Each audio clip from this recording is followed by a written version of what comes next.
దేవుడు అంటున్నాడు అపవాదికి చోటు ఇయ్యకుడి అని.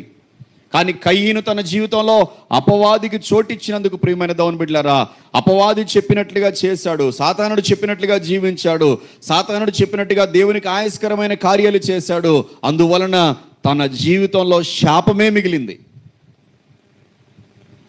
తన జీవితం శాపగ్రస్తంగా మారిపోయింది.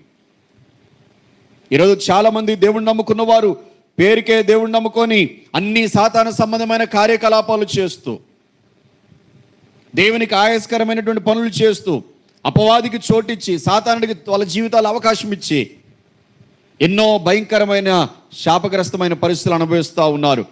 దుఃఖాన్ని అనుభవిస్తూ ఉన్నారు, బాధను అనుభవిస్తూ ఉన్నారు, రోగాలు అనుభవిస్తూ ఉన్నారు, దిగులు పడతా ఉన్నారు, నెమ్మది లేని జీవితాన్ని జీవిస్తూ ఉన్నారు. దేవుడు అంటున్నాడు కదా అతనితో, ఒకసారి మనము 11వ వచనం చదువుకుంటే, నీవు శపింపబడిన వాడవని రాయబడింది. లాస్ట్లో ఏమయ్యాడట? ఎవరైతే అపవాదికి చోటిస్తారో, సాతానుడికి చోటిస్తారో శపింపబడిన వారు అవుతారు.